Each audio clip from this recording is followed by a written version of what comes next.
tu dois te connaître. Qui es-tu? Parce que lorsque tu veux aller acheter une chaussure, la première chose que tu fais, avant même de connaître la couleur de la chaussure, le prix de la chaussure, tu connais ton pied. Tu sais que j'ai des gros pieds, j'ai des petits pieds.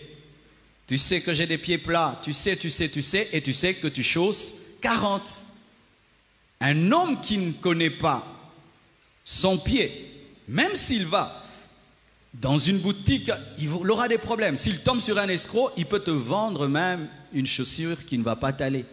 Et donc tu chausses 40, tu te retrouves avec un 42, et puis là, ça te fait un bateau.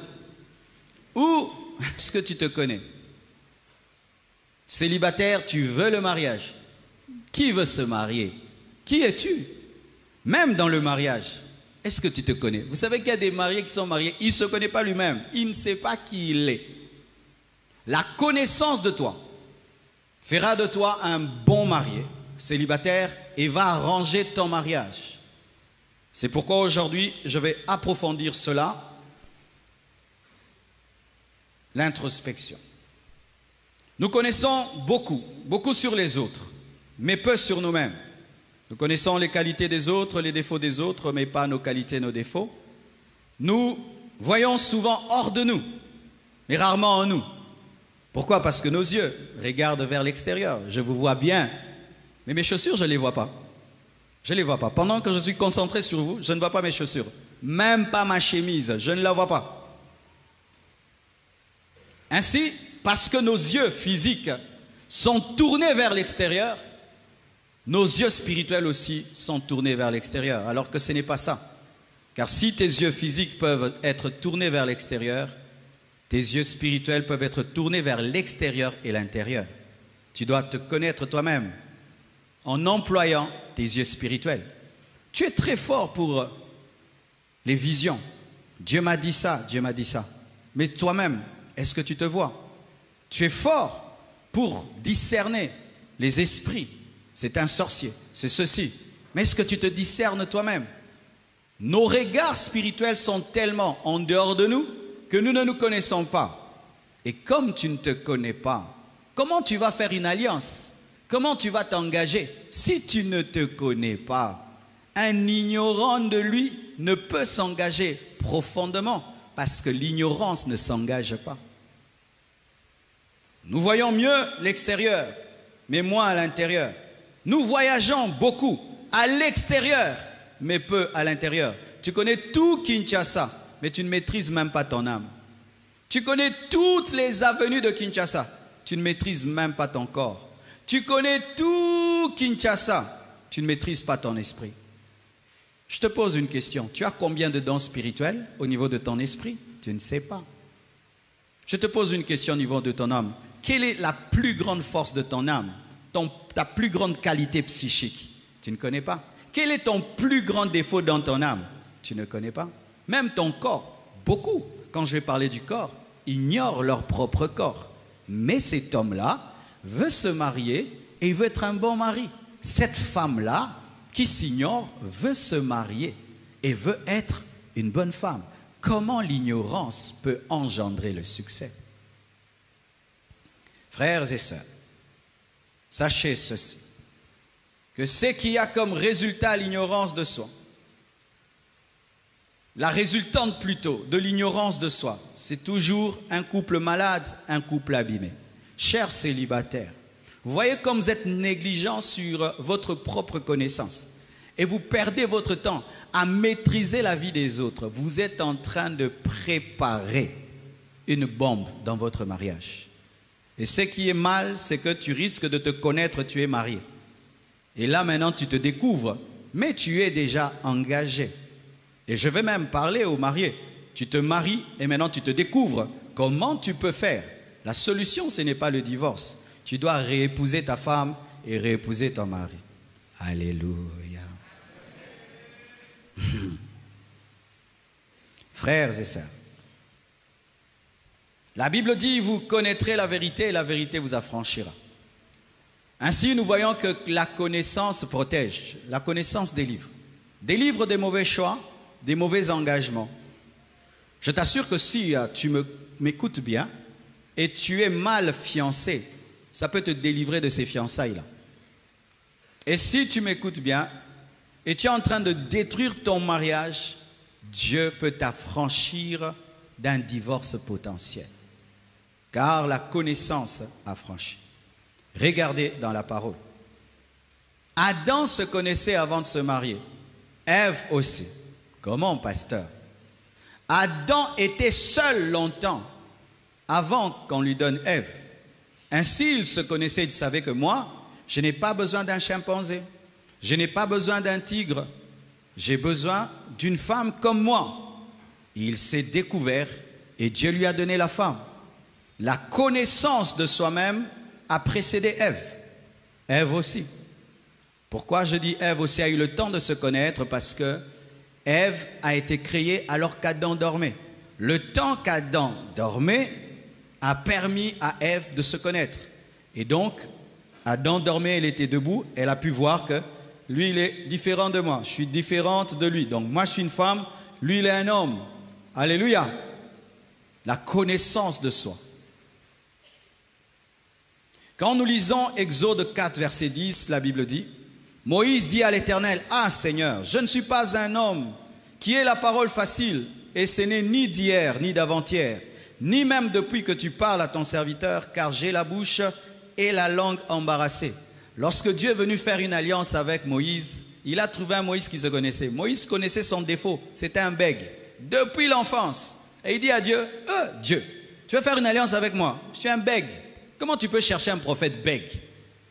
Dans le domaine prophétique, il faut parler. Maintenant, tu m'appelles dans un domaine, mais je n'ai pas l'aptitude de ce domaine. Je ne parle pas bien. » Et Dieu résout le problème, aide, complète cette défaillance en lui donnant Aaron. Quel est ton bégaiement? Quel est ton bégaiement? Est-ce que tu es conscient que tu bégayes quelque part? Le bégaiement, c'est un défaut. Tu connais le défaut de tout le monde. Tu connais les défauts de ta femme, les défauts de ton mari, de ton fiancé, de ta fiancée. Est-ce que tu connais tes défauts? As-tu mis un nom sur ton défaut? Est-ce que ton défaut a un nom? Bégaiement, le défaut de Moïse. Le tien, c'est quoi? La colère. Le tien, c'est quoi? La haine. Le tien, c'est quoi? Le mensonge. Le tien, c'est quoi? Le vol, l'impudicité. Le tien, c'est quoi? Le fétiche. Mets un nom à ton défaut, pas le défaut de l'autre. Parce qu'aujourd'hui, il ne s'agit pas de l'autre, il ne s'agit que de nous. Je suis un bègue. Et tu vois, lorsqu'il reconnaît sa limitation, Dieu lui donne Aaron. Et lorsque tu reconnais ton défaut, le Seigneur t'aide. Car, frère, on n'aide qu'un malade qui reconnaît qu'il est malade. Un malade qui joue, je suis en bonne santé, je suis en bonne santé, je suis en... La connaissance de son défaut nous permet d'aller vers Dieu pour qu'il nous aide. Nous permet de demander des conseils aux autres pour qu'ils nous aident. Je suis bègue. Alors, prends Aaron. Lui, il va parler pour toi. Tu seras la voix et lui, il va interpréter. Psaume 51, verset 5.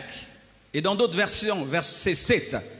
David dit, « Voici, je suis né dans l'iniquité et ma mère m'a conçu dans le péché. » Les théologiens disent deux choses au sujet de ce verset.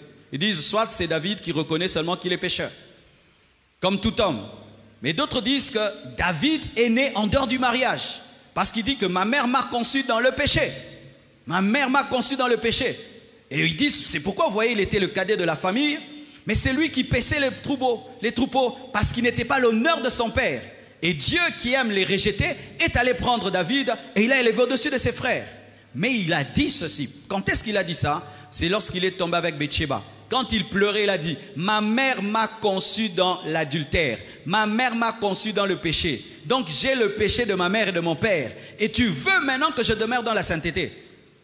Aide-moi, donne-moi ton esprit. Dieu lui donne son esprit parce qu'il reconnaît son péché. Est-ce que tu connais tes combats? Il savait que lui, son combat, c'est que le péché de son père et de sa mère le réclamait. Tu veux te marier, tu connais tes combats. Tu es marié, est-ce que tu connais tes combats? Est-ce que tu connais tes combats? Lui connaissait. Et face à Dieu, parce que notre relation avec Dieu, c'est aussi un mariage, il dit à Dieu, j'ai un problème, je suis né dans le péché, j'ai le péché en moi à cause de mon père et à cause de ma mère. Si tu ne me donnes pas le Saint-Esprit, je ne saurais pas te craindre. Et quand il s'est repenti, regardez, jusqu'à la fin de sa vie, David est resté sur le chemin. Là, j'ai parlé des défauts, mais il n'y a pas que les défauts qu'il faut connaître. Ça, ce serait aussi un déséquilibre des gens qui ne connaissent que leurs défauts. Ce n'est pas bon. Ne sois jamais quelqu'un qui dit « je ne suis pas ceci, je ne suis pas ceci, j'ai tel défaut, tel défaut ». Un homme n'est pas un démon. Ce ne sont que les démons qui ont des défauts. Tout homme a même une qualité. Donc, ne sois pas comme un démon. Toi, tu n'as que des défauts. Il y a des gens qui se méprisent tout le temps et ils pensent que c'est de l'humilité. Non, quand tu es un être créé à l'image de Dieu, toi, tu ne te trouves que des défauts, tu es un pécheur. Tu pêches parce que Dieu ne peut pas créer quelqu'un qui n'a que des défauts.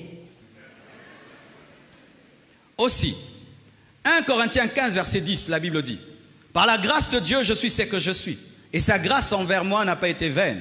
Loin de là, j'ai travaillé plus que tous, non pas moi toutefois, mais la grâce de Dieu qui est avec moi. » Je vous assure, quand vous tapez « je suis » dans la Bible, je suis, vous tapez « je suis ». Vous savez, la personne qui a dit beaucoup « je suis » dans la Bible, Paul.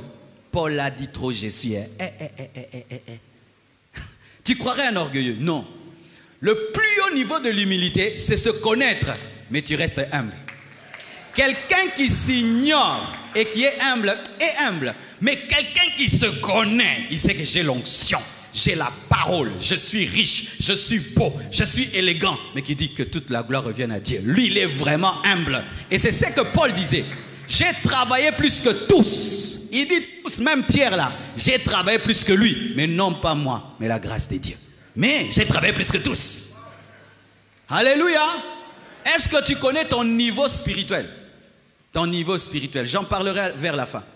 Beaucoup de gens au nom de l'humilité refusent de voir leur niveau spirituel. Mais il y a des gens qui ont des niveaux spirituels. Et tu sais, quand tu as un niveau spirituel très haut, on n'épouse pas n'importe qui. Hein?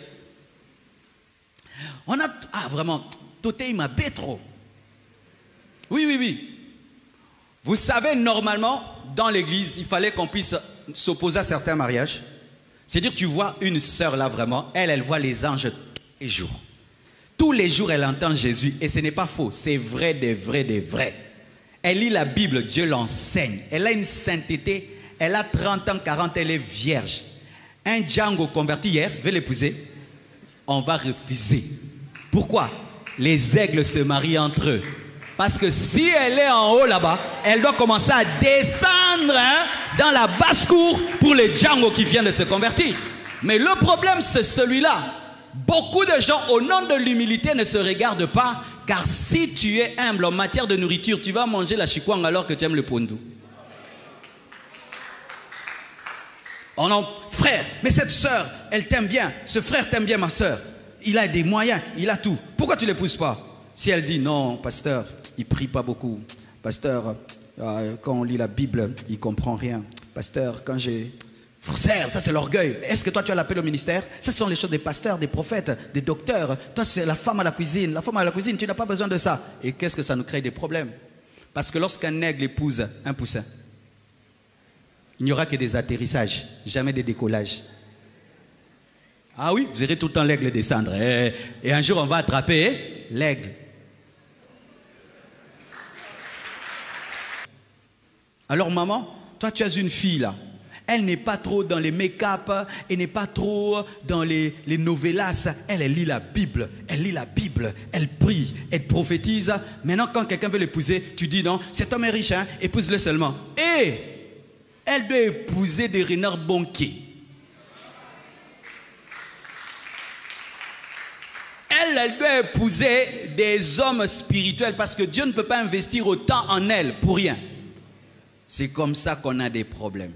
Maintenant, tu l'as fait épouser un homme riche, un homme qui a tout, mais ta fille est malheureuse parce qu'elle, elle a besoin d'épouser un homme. Babeta Kamasolo, il y a Ange Gabriel, Ange Michael. Eh oui. Alors, Paul reconnaît la grâce qu'il a. Il reconnaît la dimension de son ministère et il sait que Dieu l'a oint plus que Pierre, plus que tout le monde. Et il a prouvé. C'est lui qui a écrit le 3/4 du Nouveau Testament. Il sait qui il est. Tu dois connaître aussi tes qualités, pas seulement tes défauts. Frère, sœur, ne sois pas concentré que sur tes défauts. Tu as aussi des qualités. Mais ne sois pas seulement concentré sur tes qualités. Tu as aussi des défauts. Amen. Celui qui se connaît bien connaîtra les autres bien. Celui qui connaît sa pointure choisira la couleur. Alléluia. Avant de parler de la marque de la chaussure, tu parles d'abord de la pointure. Alléluia. Mais qu'est-ce qui se passe maintenant? Les gens parlent, je veux une femme comme ceci, je veux une femme comme cela, je veux un mari comme cela. Mais ta pointure, toi-même tu es qui? Hein? Là? Pour ce qui est de la destinée, tu dois connaître ta destinée quand tu veux te marier. Pourquoi? Avant que tu ne cherches assez qu'on t'accompagne, mais tu dois savoir où tu vas, non? Si je ne sais pas où je vais, comment je peux te demander de m'accompagner? Tu vas où? Je suis au coin là, quelqu'un me dit, Marcelo, viens, on part. Où? On part seulement. Oh, dis-moi, en ville ou où? Non, on part. Non, je vais refuser. Où tu m'emmènes où? C'est pourquoi, jeune femme, quand un homme te dit que je t'aime, dis merci, merci, tu es jolie, merci. Après, s'il ne dit pas où il va, toi pose la question, tu vas où? Si tu sens qu'il balbutie, n'entre pas dans ce taxi-là, tu vas finir en télé. Alléluia. Mais le problème, c'est que les jeunes hommes qui veulent se marier ne connaissent pas Dieu et ne connaissent pas leur destinée. C'est pourquoi vous amenez les gens n'importe où. Un homme qui ne connaît pas où il va est moins sérieux. Maman, n'entre pas dans ce taxi-là. Quelqu'un qui a déjà 25 ans, 30 ans, mais ne connaît pas le plan de sa vie, c'est un aventurier. N'entre pas dans ce taxi-bus-là. Alléluia. Femme. Maintenant tu veux te marier. Jusque-là, tu ne sais pas pourquoi tu existes. Pourquoi tu es sur cette terre. Tu ne sais pas. Tout ce que tu fais dans ta vie, tu imites. Mais toi-même, tu n'as pas de position. Pourquoi tu veux te marier? Ne te marie pas. Attends. Amen. Hein? Attends connaître où tu vas avant d'amener quelqu'un. Dieu a révélé le plan qu'il avait pour Adam avant de lui donner Ève. Où vas-tu pour que je t'accompagne? Regardez ça. Dieu, par exemple, t'a appelé à être un missionnaire. Vraiment un vrai missionnaire du genre que tu reviens à la maison que 2 jours, tous les autres, tu es en mission à gauche et à droite. Maintenant, toi, tu ne le sais pas. Tu épouses une fille, elle, son rêve, c'était quoi? Moi et mon mari, on sera tout le temps ensemble, samedi, barbecue, ceci, ceci. Mais toi, dans le plan de Dieu, il n'y a pas de barbecue. Maintenant, elle t'épouse. Maintenant, dans le mariage, le plan de Dieu se révèle que toi, tu es un missionnaire. Tous les jours, tu es parti. Elle reste tout le temps à la maison. Il y aura des problèmes. C'est comme ça que Wesley a eu des problèmes. Wesley a épousé une femme qui n'était pas faite pour un missionnaire. Tout le temps, il prêchait. Tout le temps, il prêchait. La femme ne pouvait pas accompagner tout le temps un homme qui se promène en cheval. Connais-toi d'abord avant de t'engager. Si tu ne te connais pas, cette ignorance te créera un problème. Alors c'est pourquoi ne soyez pas seulement des spécialistes dans « moi il me faut telle femme ». Mais toi-même qui veux une femme, toi-même qui veux un mari, tu es qui? Toi-même tu es qui?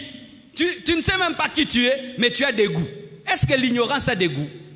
Je suis normal, mais c'est ce que tu fais dans la vie, non? Si tu te connais, tu prendras moins de temps même dans les fiançailles. Beaucoup d'entre vous, vous avez des fiançailles de 5 ans, c'est parce que tu cherches à te connaître. C'est ça le problème. Mais si tu te connais, vous allez voir les connaisseurs quand ils entrent dans une chaussure. Comme moi, j'aime bien des chaussures comme ça. Donc si je veux ces chaussures, je ne dure pas, j'entre du coup. Je vais seulement là-bas. Je prends la noire, je sors. Je ne fais pas comme les filles qui regardent tout, même si elles ne vont rien acheter. Regarde bien, parmi tes enfants, celui qui se connaît, moi je suis ceci, ceci. Il se mariera facilement, il s'engagera bien. Il va rencontrer, dit, papa, c'est elle. Comment? C'est elle. Il y a ça, je suis comme ça, elle a ça, c'est elle. Mais celui qui ne se connaît pas, c'est elle, non, pas elle. C'est elle, non, pas elle. C'est elle, non, pas elle. C'est elle. Et des blessures intérieures et des problèmes. Imagine maintenant, tu rejettes un jour celle qui devient première dame, tu finis en prison. Et aussi, tu dois connaître le plan de Dieu pour ta vie avant qu'on ne t'accompagne. Deuxièmement, tu dois connaître ton genre. Si tu es un homme ou si tu es une femme. Tu vas dire, pasteur, mais ça, on le sait. Mais oui, il y a des gens qui ont le corps d'homme, mais dedans, ce sont des femmes. Il y a des gens qui ont des corps de femmes, mais dedans, ce sont des hommes. Est-ce que tu aimes le fait d'être une femme? Est-ce que tu aimes le fait d'être un homme? Beaucoup de femmes n'aiment pas être des femmes parce que la société actuelle donne beaucoup de privilèges aux hommes. Et beaucoup de femmes n'aiment pas être des femmes. Ainsi, l'extérieur, c'est une femme, l'intérieur, c'est un homme. Et ça va faire quoi? Que dans le mariage, tu vas prendre autorité, tu vas dominer, parce que ce qui domine, ce n'est pas le corps, c'est l'âme. Maman, est-ce que tu as le plaisir d'être une femme? Le plaisir d'être soumise? Le plaisir que l'homme soit ton chef? Est-ce que c'est un plaisir? Comme je l'ai dit au premier culte, les femmes, mais aussi maintenant des femmes, des hommes qui sont des femmes. Pourquoi aujourd'hui on a des hommes qui sont des femmes? C'est la faute des parents, des papas. C'est un père qui en prend à son fils à être un homme. Aujourd'hui, nous avons des garçons, mais qui ne sont pas des hommes. Il est garçon et pas un homme, parce que nous n'éduquons pas nos garçons pour devenir des hommes. Mais vous allez voir que les garçons, dans l'ancien temps, étaient éduqués pour des hommes. Il y avait même dans les villages des initiations, n'est-ce pas? C'est-à-dire à un tel âge, on te prend, on te met dans la forêt. Tu vas faire 1 mois là-bas, tu vas chasser, tu vas manger, tu dois sortir sans mourir. Comme ça, quand il sort, il devient indépendant. Mais nous, nous avons des enfants jusqu'à l'âge de 30 ans. Ton enfant, tu le traites comme un bébé. Quand ils se marient, ils ont des problèmes à la maison. La femme pleure, lui aussi pleure. Troisièmement, tu dois connaître ta santé. Quand tu veux te marier, tu dois connaître ta santé. Si tu es malade, si tu es très malade, si tu es en bonne santé, si tu as des infirmités, tu dois connaître ton électrophorèse, tu dois connaître ton groupe sanguin, tu dois connaître ta sérologie, tu dois connaître ta génétique et tu dois connaître aussi des atouts que Dieu t'a donnés au-delà de la normale. Tu dois les connaître. Pourquoi et comment? Si tu as une maladie grave et tu ne la connais pas, tu l'amèneras. Amen. Hein? Si tu as une maladie grave que tu ne connais pas, tu amèneras cette maladie dans le mariage. Un jour, un garçon rencontre une fille, c'est une histoire qu'on a racontée, et lui dit, Dieu m'a dit, tu es la femme de ma vie. Tu es la femme de ma vie. La femme dit, va prier, tu es la femme de ma vie. Tu es la femme, va prier. Et il dit, j'ai prié, Dieu m'a dit, ok, merci, mais tu dois savoir que moi, j'ai le sida. Et donc, Dieu m'a donné un mari vraiment malgré ma maladie. Le frère dit, au nom de Jésus, milimu ma paix. Pourquoi cette fille l'a sauvée? Parce que cette fille connaissait sa sérologie.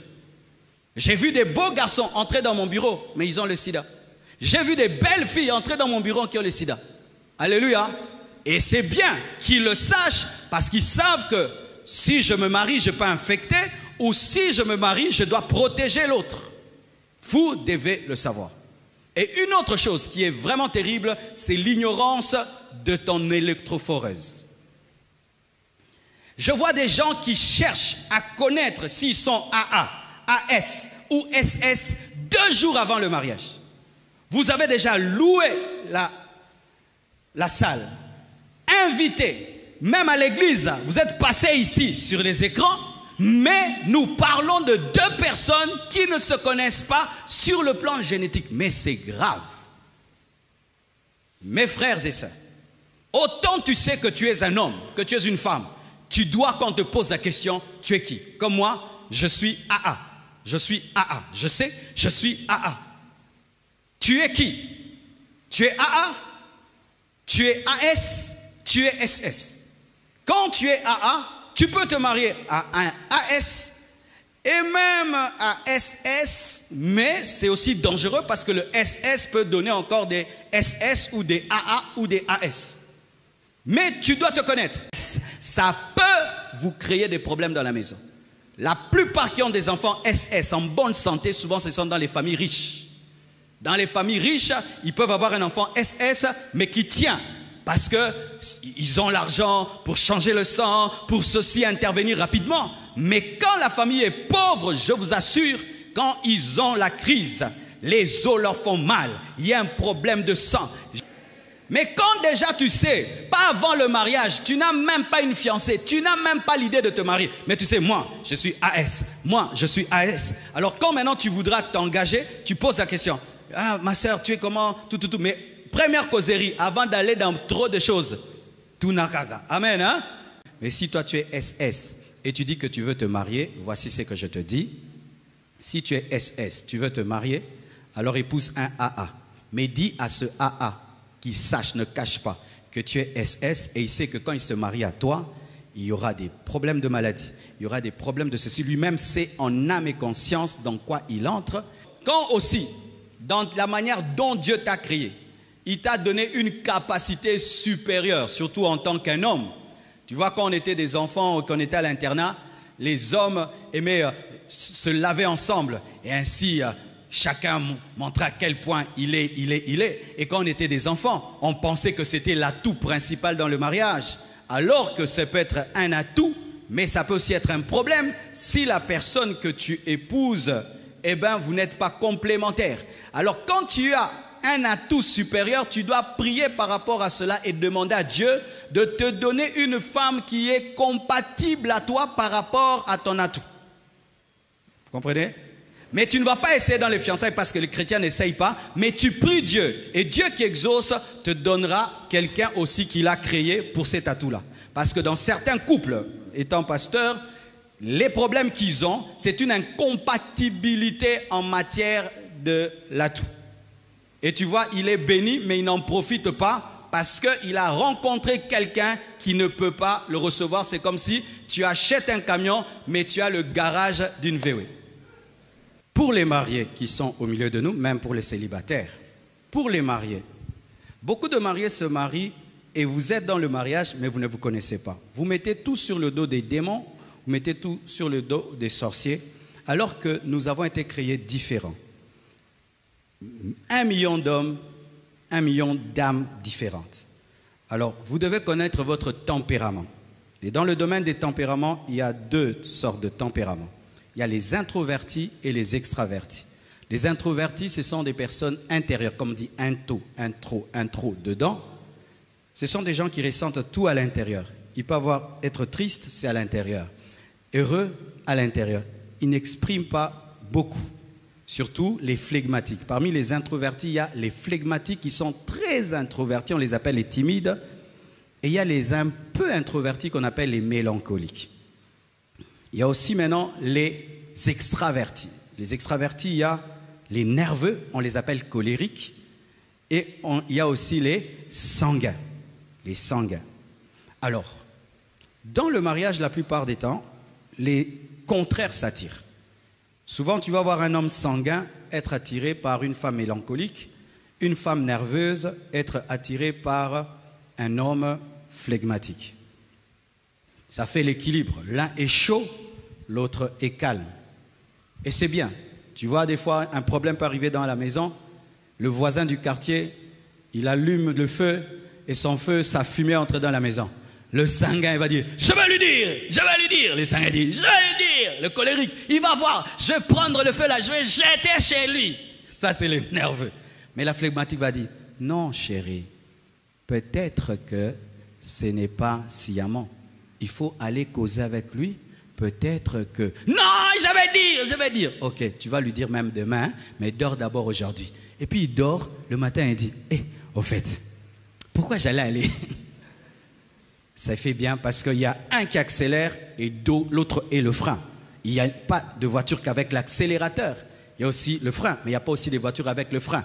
Alors si maintenant, vous deux, au lieu qu'il y ait l'un qui est extraverti et l'autre qui est introverti, vous deux, vous êtes introvertis, vous allez faire le monastère. À la maison, la télé est éteinte, tout est éteint. Les papas méditent, la maman réfléchit.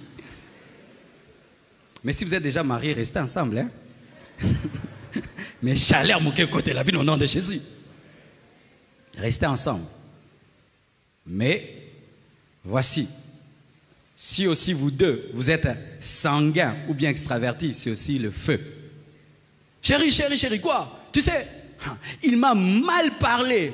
Et j'ai dit, je vais chez lui, je lui parle à lui, à sa femme. Chérie, on part. Et la femme, tous ils entrent. Ils partent.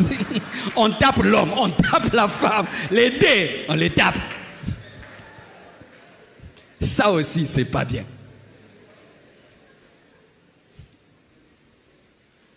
Alors, dans le cas où l'un est extraverti et l'autre est introverti, voici la solution. C'est que les extravertis veulent toujours dominer les introvertis. Et ils aiment se glorifier. Mon mari ne parle pas. Moi, je parle beaucoup. Hein. Mon mari ne parle pas. Papa, toi qui ne parles pas, parlez. Sinon, la maison n'aura que la couleur de ta femme ou la maison n'aura que la couleur de ton mari. Mais voici comment on fait. Un flegmatique, tu ne peux pas le transformer en sanguin, comme certains. Tu dois être comme moi. Toi, tu es trop malili. Tu dois être chaud. Moi, je suis moi. Moi, je suis introverti. L'introvertisme, ça provient du sang. Ce n'est pas qu'il fait ça sciemment. Il est comme il est. Alors, tu ne vas pas changer un flegmatique en sanguin ou un mélancolique en nerveux. Ou changer un nerveux en flegmatique. Non. Tu ne vas pas changer un nerveux en timide. Non. Mais qu'est-ce qu'on fait? C'est que comme le mariage est un mélange, il faut que tu prennes les bons côtés de l'autre. Par exemple, les nerveux sont des grands leaders. Quand tu as un mari nerveux, canalise cette nervosité à ce qu'il devienne un grand leader. C'est comme Paul, c'était un nerveux. Les flegmatiques, plutôt les sanguins, sont des personnes charismatiques. Comme Pierre. Pierre était charismatique. Canalise ça, que ça puisse le permettre d'avoir de l'impact.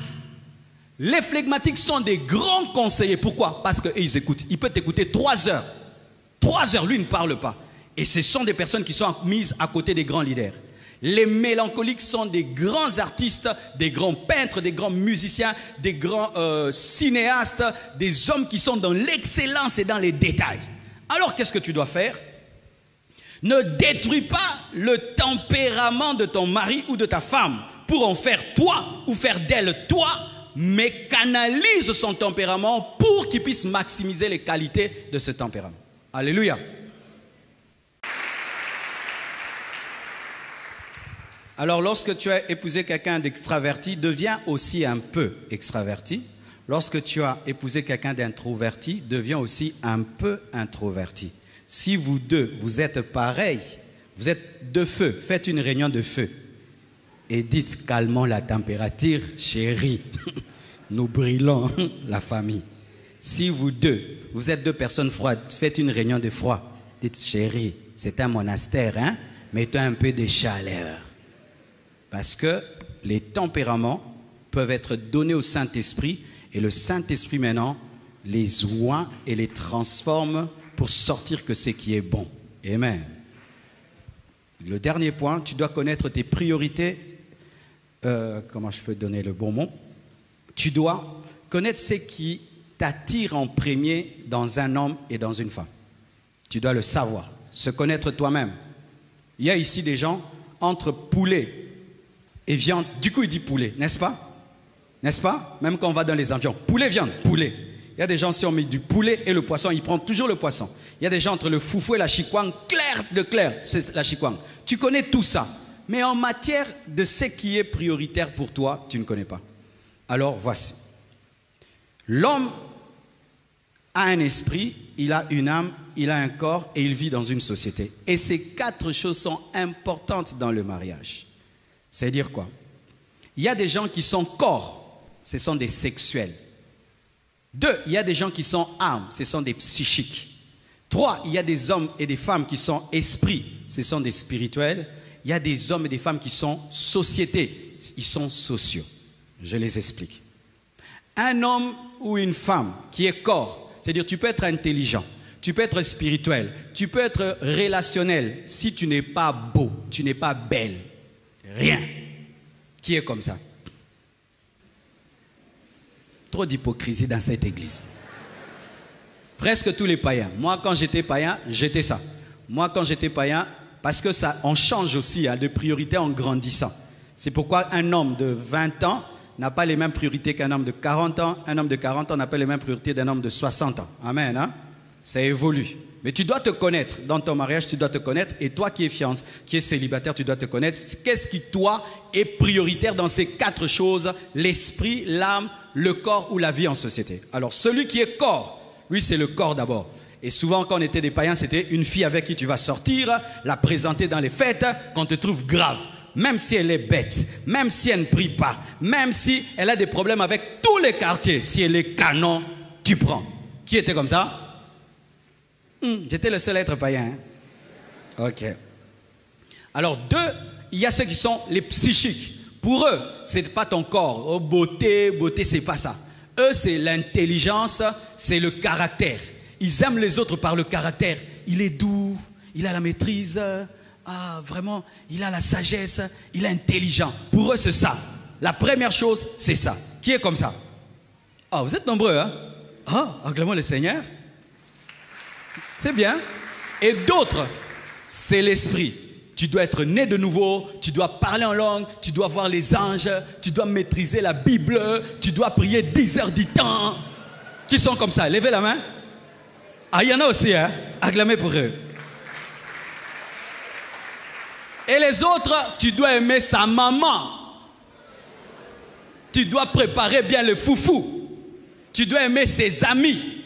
Tu dois, quand il fait une fête, tu reçois tout le monde et tu souris du début jusqu'à la fin. Ce sont des gens, ils sont attachés à leur famille, attachés à leurs amis. Si tu n'aimes pas sa maman, tu ne l'aimes pas. Si tu n'aimes pas son papa, tu ne l'aimes pas. Si tu n'aimes pas ses amis, tu ne l'aimes pas. Qui sont comme ça?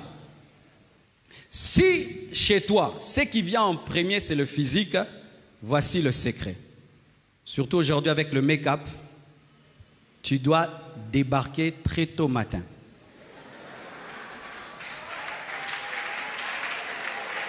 Parce que toi, c'est le physique. Il ne faut pas qu'on puisse te rouler.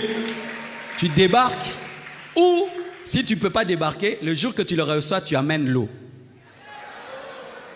Tu lui donnes. Tu dis, essuie un peu, je vais voir les boutons, qui tu es, parce que c'est celle-là qui va se réveiller les matins à côté de moi. Mais c'est ça, non? Aujourd'hui, elle peut faire son nez, devient pointu. Maintenant, toi, tu cherches les femmes avec les nez pointus. Mais les pointus, là, c'est la couleur. Tu dois gratter pour trouver le vrai pointu. Parce que toi, c'est le corps. Un jour, quelqu'un me présente sa femme. Il dit, Marcelo, c'est ma femme.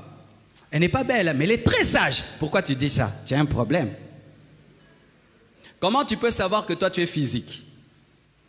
Tu es quelqu'un qui voit la beauté directement. Il y a des gens qui ne voient pas. Hein? Tu peux mettre là des choses belles et vilaines. Il prend qu'il est vilaine. Mais si toi-même, de loin, il peut avoir 1000 choses, bah, tu vois toujours la plus belle. Donc tes yeux voient. Alors frère, ne mens pas tes yeux. Honore tes yeux.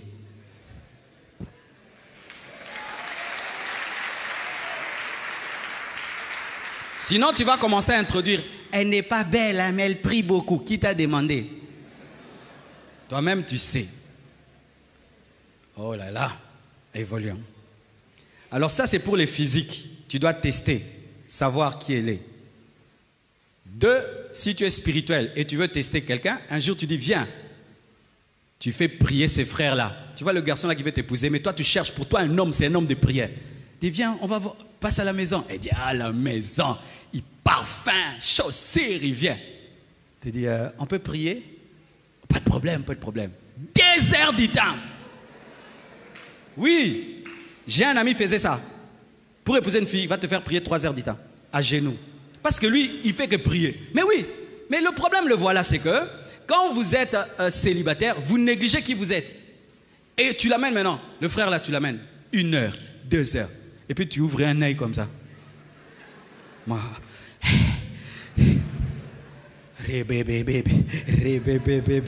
Laisse tomber. Ou quand il vient, tu fais sciemment. Tu dis, la Bible dit, la Bible dit, la Bible dit. Même si tu connais beaucoup de choses, toi va seulement, la Bible. Il va se révéler. Ah, yo pe wo ni ko, Bible. Yo sa maman pasteur. Tu l'as eu. Ok? Si toi, c'est l'intelligence, tu fais aussi sciemment. Quand elle vient, tu parles que des choses. Vraiment, j'aimerais savoir, qu'est-ce que tu dis de la guerre Ukraine-Russie? Ça te dit quoi? Poutini Ndenani. Ou tu prends un livre, hein, tu dis, va lire, hein, on va débattre sur ça dans 1 mois. Après 1 mois, tu dis, on débat. Tu sais qu'il y a ça. Côté social. Quand toi, c'est social, tes amis, ta famille, arrêtez ces choses, tu reçois la fille, vous deux seulement. Tu n'as pas testé. Si tu es sociable, toi, pour aimer quelqu'un, il faut qu'il aime tes parents, qu'il aime tes amis. Tu la prends, tu dis, viens, tu l'invites chez vous, avec ta maman compliquée, tes parents et tes sœurs bizarres. Maintenant, tu leur dis, sans gants, tu la fais descendre là, tchouin. Kabibi Yaraboué! Belle-mère, que ce soit la dernière fois de me parler sur ce temps. Tu sais que tu n'es pas. Tu l'invites chez toi. Tu prends tous tes amis de venir manger. Regarde comment elle les gère. Si elle est sociable, elle va bien les gérer. Elle va prendre contrôle de la maison, de tes amis. Elle va leur donner à manger. Elle va les faire rire.